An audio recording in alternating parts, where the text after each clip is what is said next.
ces livres ne s'éloignent pas de mes lèvres, jusqu'à ce que ça me délivre et je m'enivre d'une vie avec des œuvres. Je veux lire pour connaître mieux, je veux lire pour réussir en toutes choses. Bonsoir tout le monde, bonsoir chers téléspectateurs de Livres Inspirés. Nous sommes encore très heureux d'être chez vous pour ces nouveaux numéros de Livres Inspirés. Vous avez toujours été nombreux de nous suivre et nous sommes très heureux et aussi merci encore de continuer toujours à nous faire confiance pour cette émission Livres Inspirés. Nous partageons toujours les expériences, ce qui est littéraire, culturel et même aussi ce qui est dans d'autres domaines parce que la lecture et l'écriture, c'est notre passion. Aujourd'hui, comme il a été annoncé, nous ne serons pas encore seuls, nous serons avec un écrivain congolais, un jeune écrivain congolais. Avec nous allons partager ces plateaux de livres inspirés. Il s'agit de Prino Lumene, dont je salue ce soir. Bonsoir Prino. Bonsoir Monsieur Gérès. Je suis très heureux de vous recevoir sur ces plateaux de livres inspirés. Merci, le sentiment est partagé. Alors, vous avez assuré cette émission de loin et maintenant vous êtes trop proche. Et aussi nous avons eu l'occasion de vous recevoir sur ces plateaux. Quelles sont vos impressions par rapport à cette émission Livres Inspirés? C'est une belle émission, et merci beaucoup à toute l'équipe qui travaille avec vous et aussi au DG de cette chaîne. Et aussi nous demandons aussi, moi, simple écrivain, nous vous demandons de soutenir cette belle émission, cette initiative qui parle de la littérature. Donc si vous soutenez cette émission, ça sera une bonne chose. Ce sera une très bonne chose. On va commencer dans cette entrée de notre émission Livres Inspirés. On vous connaît pour quelques-uns, d'autres ne vous connaissent pas. Juste une brève présentation afin que nos téléspectateurs s'habituent un peu avec vous. Qui est réellement Prino Lumene? Je suis Bruno Lumene Gianga, nouvelliste, romancier et aussi représentant de la plateforme africaine des éditions de livres audio, ici en RDC, et aussi jeune entrepreneur. Jeune entrepreneur. On va commencer avec cette citation inspirée du jour. La citation, on va nous balancer ça d'ici. La citation vient de Rodari. Il est en train de dire ceci. Je voudrais que tout le monde lise, pas pour devenir de lettrés ou de poètes, mais pour que personne ne soit plus esclave. Il dit, je voulais que tout le monde lise, pas pour devenir de lettrés ou de poètes, mais pour que personne ne soit plus esclave. Votre commentaire par rapport à cette citation? Oui, Rodari a raison, parce que dans le livre, il y a la connaissance. Quand nous lisons le livre, là nous trouvons la connaissance, on apprend, parce que si vous allez par exemple dans un restaurant, au lieu de prendre du temps ou encore d'être esclave à tout moment, de demander au serveur qu'est-ce que vous avez préparé, qu'est-ce que vous avez, mais déjà en lisant le menu, il y a tout. Okay. Donc ça veut dire que, parce que vous avez lu, donc la lecture nous rend libres et nous apprenons beaucoup de choses. Donc c'est ça. C'est vraiment ça, ce qui est important. On va aller dans la première question. Je sais que vous êtes auteur, écrivain, mais aussi vous êtes aussi lecteur. Je pense que vous êtes aussi lecteur. Quel est le livre, le dernier livre que vous venez de lire ces derniers temps en dehors de votre livre? Oui. Princesse de mon cœur. Princesse de mon cœur. Oui. Il s'agit de quoi? Il s'agit de qui? C'est un roman écrit par Barbara. C'est une romancière anglaise. Là, nous voyons, ou ce que j'avais compris, c'était donc vous devez laisser la personne de choisir lui-même l'homme, l'homme ou la femme qu'il faudra pour le mariage. Donc c'était ça. Donc le choix est personnel pour le cas de mariage. Voilà. Alors, il y a encore une autre question. Vous avez commencé à lire à quel âge? Quelle est votre histoire avec le livre? L'origine de votre vie amoureuse avec le livre? Qu'est-ce qui est venu dans votre vie? Vous commencez à avoir le goût de la lecture. Oui. Donc, l'origine, c'est quand j'avais compris que dans le livre, il y a la connaissance. Donc, dans le livre, il y a la connaissance. Donc, avant, je lisais pour lire. Oui. Mais le jour que j'avais compris que dans le livre, il y a la connaissance, je me suis dit, donc, je dois commencer à lire régulièrement pour apprendre, pour connaître. Donc, c'est ça. Une question un peu surprise. Quel est le livre qui vous a tant marqué dans la vie? Premièrement, d'abord, c'est la Bible. Oui. Et en dehors de la Bible, c'est un roman, Un Coco Aluosi, de Zamenga Batukezanga. Oui. Donc là... Ça vous a tant inspiré, marqué dans votre amour avec le livre. Oui. Oh, c'est toujours comme ça que nous avons nous tous notre amour avec le livre, notre passion avec le livre. Mais avant que nous puissions aller dans cette deuxième partie de notre émission, je vous laisse voir cette vidéo un peu de notre soutenant livre inspiré, cette émission qui a plus d'ambition et plus même d'objectifs que nous sommes en train de se préparer pour cette émission, même sur le plan de la littérature. On était parti à Lubumbashi, on était à Kinshasa pour toujours, et notre vision est de parcourir toute la RDC et même on s'est sorti pour toujours stimuler la lecture de plus jeunes aux vieux, même à tout le monde faire sortir. Donc suivez cette vidéo et nous revenons pour notre deuxième partie.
Nous reviendrons encore pour notre deuxième partie, très cher. Merci encore de rester encore pour continuer avec vous cette émission Livre Inspiré. Alors, c'est notre deuxième partie.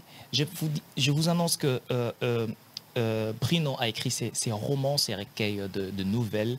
Les travails assurent l'indépendance. C'est ça ce qui fera l'objet de notre thème d'aujourd'hui. Les travails assurent l'indépendance. On va commencer déjà. C'est un roman, c'est un recueil de nouvelles. Déjà, je vais te poser cette question. Il y a souvent ce qu'on apprend et puis c'est que les autres apprennent et puis d'autres personnes prennent que les romans nous fait plonger dans des univers un peu imaginaires. Mais pour vous, étant qu'un romancier, pourquoi doit-on lire les romans? Qu'est-ce qu'on apprend le roman? Qu'est-ce que c'est réellement un roman? En lisant de romans ou en lisant un roman, on crée, donc, ou encore vous créez votre propre univers. Parce que dans le roman distille de bons conseils. Ça donne des conseils de la vie et ça peut vous aider à grandir ou encore ça peut vous aider à se développer ou à développer un pays dans le roman. Okay. Donc c'est ça. Donc tout le monde peut lire un roman? Oui, tout le monde. Ouais. Oui. On va commencer. Votre livre tellement important pour nous aujourd'hui parce que vous parlez de le travail assure l'indépendance. Déjà, avant la première question est que, déjà au bout de votre livre, quand je prends de votre livre, vous êtes en train de dire ceci. Et s'il y a des rencontres qui changent favorablement la donne, d'autres en revanche subvertisent nos valeurs. Oui. Pourquoi vous écrivez ça? Oui, là, dans le recueil, il y a le regard envié, la richesse du monde qui passe et l'arbre de vie. Maintenant, là, c'est dans ce que nous disons, c'est dans le regard envié. Oui. Dans le regard envié, là où nous voyons, il y a la rencontre de la petite fille et d'un vieux. Et cette rencontre va détruire la vie de la jeune fille. Mais pourtant, la même jeune fille, pour la deuxième fois, quand elle va rencontrer Kevin, et ça va changer sa vie. Pourtant, la première rencontre avait détruit la vie de cette fille. Mais la deuxième rencontre va faire quoi? Va aider la jeune fille à se retrouver dans la vie, donc à prendre conscience que ce que je faisais n'était pas agréable. Vous savez, même sur la page 7, je suis en train de lire, vous dites que, parlant de la petite sœur de cette grande sœur, vous dites que elle ne parlait pas beaucoup, passait le plus clair de son temps à lire des romans. Et tout point, Olengue était une fille exemplaire dotée d'un bon comportement. Mais lorsque vous arrivez sur la page 12, on constate quelque chose. Vous dites que chaque soir, Olengue et sa sœur se rendaient dans le buvette, s'enivraient en compagnie de vieux mondains et de ses amis. Olengue commençait à apprécier cette vie, son comportement changea et elle abandonna progressivement toutes les activités qu'elle affectionnait, des points, la lecture et même ses études. Donc, une rencontre qui a détruit ce même vie de la lecture qu'avait autrefois. Voilà, parce que la petite sœur, elle était influencée par sa grande sœur. Okay. Donc, comme elle était influencée par sa grande sœur, elle va abandonner tout. Elle va abandonner pour suivre un homme de 65 ans, un vieux. Parce que la jeune fille, elle avait 16 ans. 16 ans. Mais la petite, elle va abandonner la lecture. Elle va abandonner ses études pour suivre cet homme-là. Donc, c'était comme ça. Ce qu'on peut dire aussi seulement que vos fréquentations déterminent vos assimilations. Vous devenez ce que vous fréquentez. Vous savez seulement qu'il y a des choses quand on parle de la fréquentation, soit vous influencez ou soit on vous influence. Mais très rarement et très difficilement, nous en influençons, ben c'est nous qui sommes influencés. Donc c'est pour nous faire comprendre que lorsque je suis toujours en train de voir ce que Proverbe 13, le verset 20 est en train de dire, celui qui se fréquente le sage devient sage. C'est une interpellation pour nous faire comprendre seulement que il faut être sélectif de nos rencontres. Il faut être sélectif, même seulement qu'on peut dire que même dans notre famille, il faut être très sélectif dans ce que nous entendons et dans ce que nous sommes en train d'apprendre des autres. Parce qu'il a été influencé par sa sœur, et non par une inconnue que nous ne connaissons même pas, mais sa sœur de la maison a influencé le comportement de sa petite sœur. Waouh, ça c'est très fort. Vous le trouverez dans ces livres ici. Dans ces livres-ci, les travails assurent l'indépendance. Mais la deuxième question, vous commencez sur la couverture. Je suis toujours de la couverture. Ouais. J'aime quand je commence un livre, pas encore entré, juste l'enveloppe, mais dans déjà des questions. Vous dites que le travail assure l'indépendance. Pourquoi? Le travail assure l'indépendance. Le titre là, il y a dans mon quartier. Il y avait un homme de 50 ans qui n'avait ni travail, ni femme, ni enfant, et qui vivait toujours sous le toit de ses parents. Et il passait ses journées à commander, c'est même au plus jeune frère de sa famille. Et en plus de cela, il était empli de mollesse, au point de préférer le monde à un travail. Et dont sa famille n'était plus considérée, mais il comptait sur l'aide de tout le monde.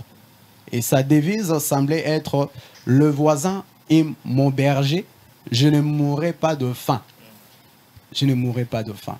Et en regardant tout cela, je me suis dit, donc pour ces recueils de nouvelles, ça doit être intitulé le travail assure l'indépendance. De quelle indépendance parlez-vous? Voilà. Là, je parle de deux types de l'indépendance. Il y a l'indépendance personnelle, où la personne est capable de se débrouiller seule et capable de choisir ou encore de prendre ses décisions.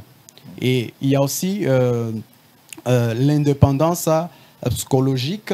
Là, nous voyons la personne ou l'individu manifeste la liberté d'agir.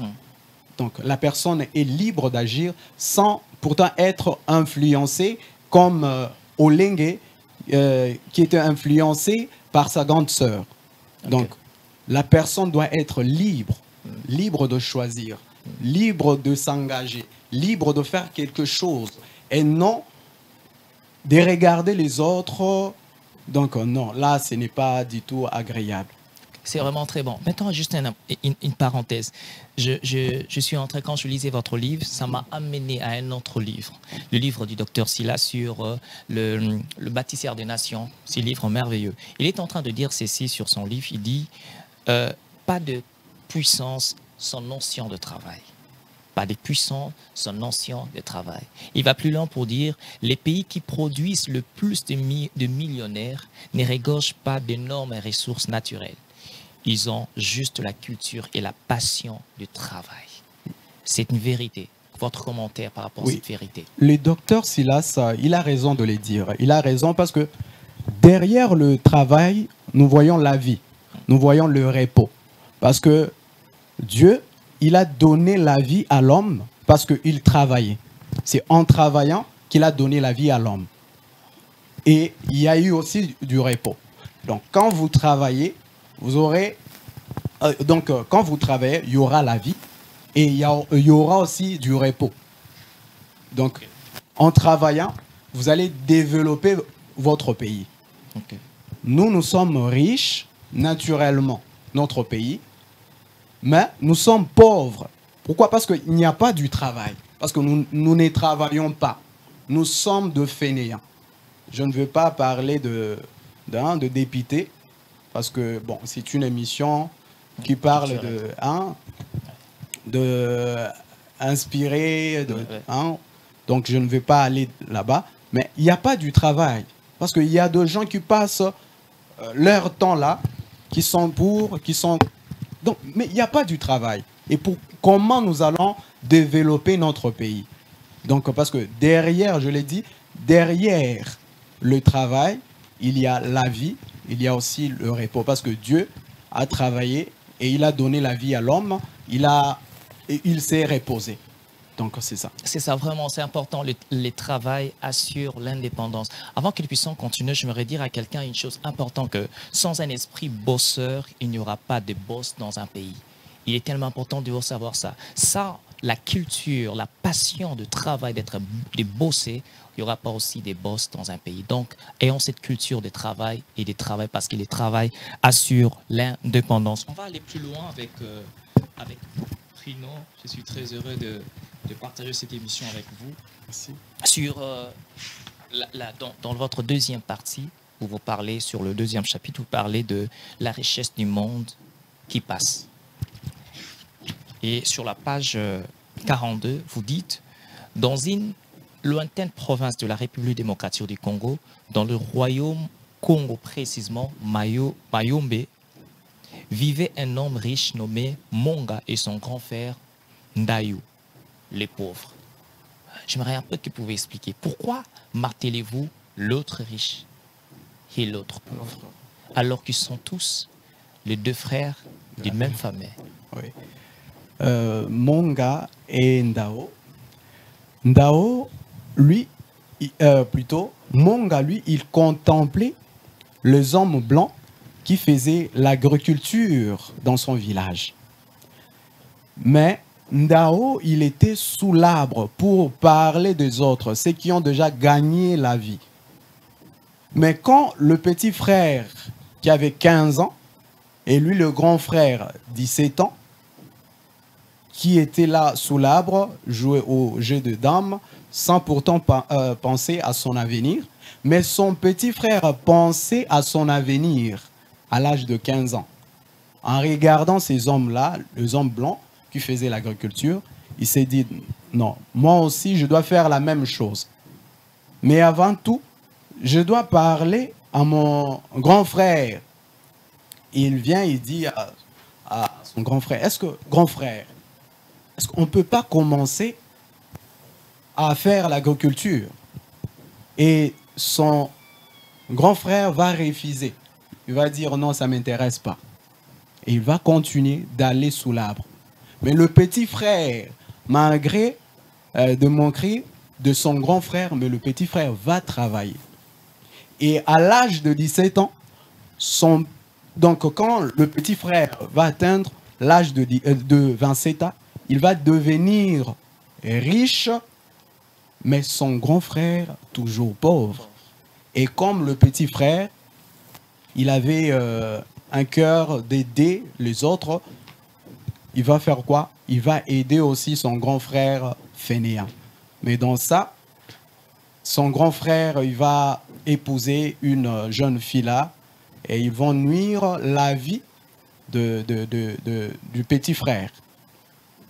Donc, vous voyez, donc c'était ça, mais pour dire que le petit frère, il a préparé son avenir, mais le grand frère n'avait pas préparé son avenir. Parce que le fleur de l'avenir, nous devons l'arroser de le bas âge. Donc, de le bas âge, nous devons préparer notre avenir. Donc, au lieu de parler les autres, nous devons aussi regarder, voir comment, moi aussi, demain, qu'on puisse parler aussi de moi. Donc, c'est ça. C'est ça. Oui. Les deux frères, l'un pauvre, parce qu'il n'a pas voulu s'élancer dans l'entrepreneuriat, dans, Oui. les affaires, dans le travail, mais l'autre s'est lancé. Nous pouvons être de la même famille, mais chacun a sa vision Exactement. de choses. Oui. Parce que Dieu peut vous donner l'intelligence, mais l'autre, non. Donc, vous avez de la sagesse, moi j'ai de l'intelligence, l'autre, donc je ne sais pas quoi. Mais donc, nous devons maintenant s'organiser, voir comment avancer des choses, comment il faut faire pour que des choses avancent. Est-ce que seulement qu'on ne peut pas dire que dans ce que le petit frère proposait à son grand frère et que le grand frère, c'est parce qu'il était grand et pensait que ce que le petit frère peut me dire, ça ne porte vraiment pas à rien parce qu'il est petit frère. Est-ce qu'on doit être aussi pour apprendre aussi quelque chose ou encore apprendre quelque chose de petit, il faut être aussi humble? Parce que s'il était humble, il allait aussi écouter. Non, le grand frère, il était empli de mollesse. Okay. Il était empli de mollesse. C'est la même chose, c'est que je peux dire, un élève ou un étudiant qui rêve d'être le premier de sa classe, il doit connaître ce que nous appelons la chaise de la chaise. Il doit prendre le temps de s'asseoir, de lire, de feuilleter ses notes. Donc pour préparer son avenir, pour préparer ce qu'il désire. Donc c'est ça. Maintenant, quand vous êtes empli de mollesse, comme le monsieur dans mon quartier, donc vous allez rester comme ça. Et demain, tu vas dire ce qu'on dit à Lingala, Balokanga. Non, pour toi, Yomoronde Mutomilo. Vous voyez, c'est dans le sens là. C'est maintenant qu'il faut préparer. Son grand frère, au lieu de préparer, lui, il jouait au jeu de dames. Il parlait des autres. Il parlait de Messie et de Cristiano. Mais ils avancent. Insulter les autres, dire de n'importe quoi, mais les autres avancent. Ils ont de maisons, ils ont fait ici, ils ont fait cela, mais toi tu parles d'eux, mais ils avancent. Ils avancent et ils ont deux enfants. Vous voyez. C'est vraiment important parce que aussi ça m'a rappelé cette histoire de la Bible, la fourmi et la cigare. Et aussi, on me montre même aussi ces livres aussi de la fourmi et la cigare. Même aussi, la Bible nous fait parler sur la sagesse même de la fourmi, dont il prépare déjà à l'avance c'est que l'autre était en train de ne pas préparer. Donc, si le grand frère préparait, écoutait ce que le petit frère disait, on allait peut-être aller. Dans l'autre partie du livre, vous savez, il ne faut pas seulement que nous puissions tout épuiser parce que je n'aurai pas à chercher ces livres. Moi, je vous conseille vraiment de chercher ces rencontres de nouvelles, ces romans. C'est vraiment impeccable. Je vais à lire ça c'est riche et aussi vraiment bénéfique, même pour les enfants, pour leur permettre de comprendre comment être, comment choisir les rencontres, sélectionner leur façon, leur personne, leurs amis, c'est important. Nous sommes déjà en train de finir. Nous sommes déjà en train de finir. Où on peut trouver ces livres ici? Le travail assure l'indépendance. Vous pouvez les trouver dans l'application FC Audio Edit. Okay. Donc, vous avez besoin du recueil, téléchargez l'application FC Audio Edit et inscrivez-vous.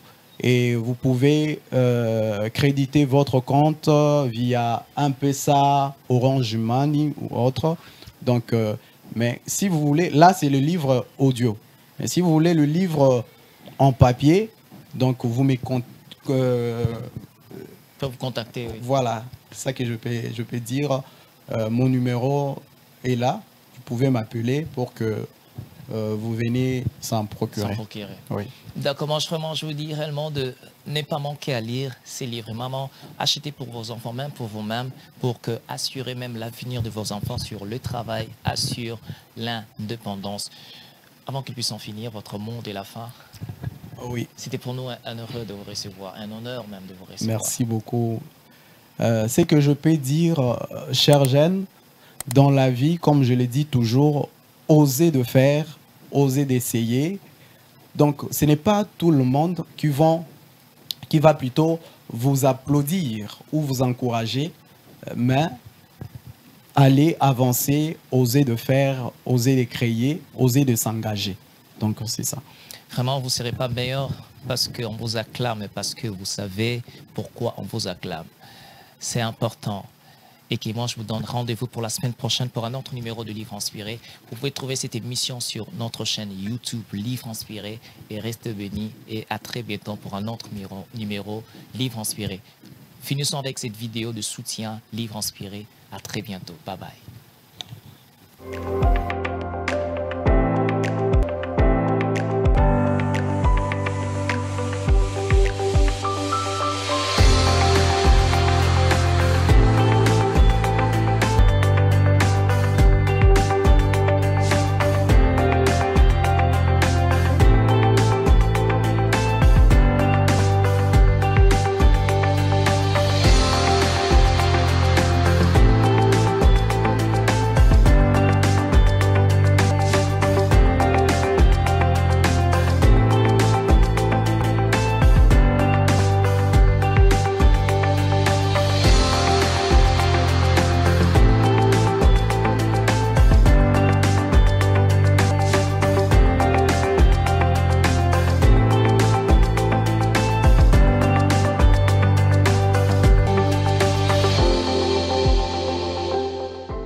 Que ces livres ne s'éloignent pas de mes lèvres, jusqu'à ce que ça me délivre et je m'enivre d'une vie avec tes œuvres. Je veux lire pour connaître mieux